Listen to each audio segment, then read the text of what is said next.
Chair recognizes Ms. Evangelidis of Holden.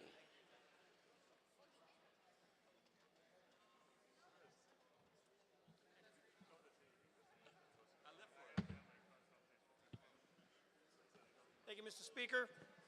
Thank you for returning the stool to its due place. Didn't feel that would be necessary. I came into this building 5 years ago, and I have since that time watched this budget go from $20 billion to $28 billion today that we're debating this week on a $28 billion budget. And yet, all I've been hearing in the last year and 2 years was about the extraordinary deficits we face as a legislature. Last year was $1 billion deficit that apparently was inherited, and now this year we're over $1.2 billion in deficit. And yet our reaction to this and the news that there's a likely recession coming that has already started and could likely hit us very hard, how do we react to that? We as a legislature decide to increase our budget by $2 billion.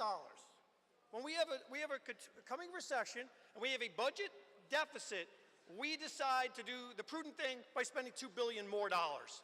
That's what we're debating today. Now, I don't know about you folks, but many of us were here, and I feel like we're driving over a cliff right now, because I remember when I got elected, we dealt with 9 C cuts.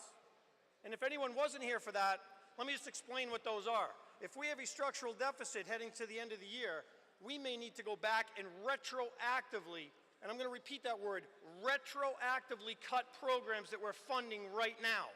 And let me tell you, if you ask anybody that went through that time, they'd much rather we acted prudently before we spent the money and gave them a sound amount of money, rather than come back at the end of the year and say, we got to take some back. Because that was just an intolerable situation, something that I pledged to myself I would never put this state into again. And I feel by our actions this week and the amount of money we're spending, we are heading exactly to that very place. I hope I'm not up here in 1 year's time, and I'm not saying I told you so, because I don't want that to happen. But I am afraid it is so likely to happen that we have to act a little more cautiously than we're acting. But what's disturbing beyond the $2 billion we're spending is that's not enough.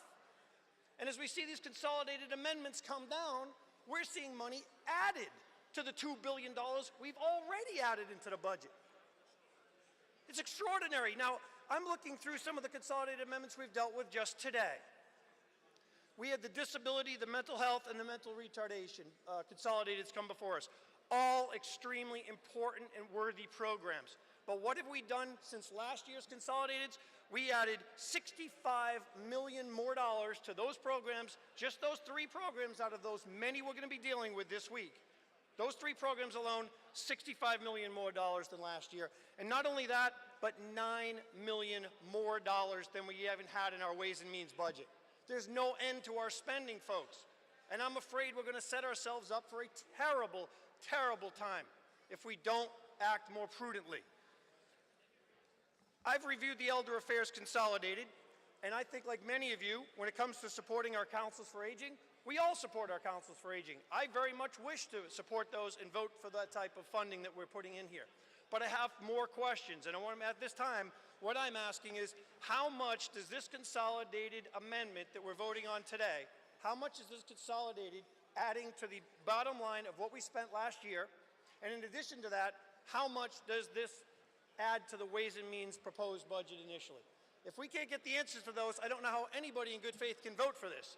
You simply just can't hit the button and press green because it feels good, because if that was the case, we'd all be doing it. But we have to be responsible here, and we need those answers. So, Mr. Speaker, I would simply ask at this time if we could be provided with the information that what does this consolidated amendment add to last year's spending, and how much does it add to the Ways and Means budget? Mr.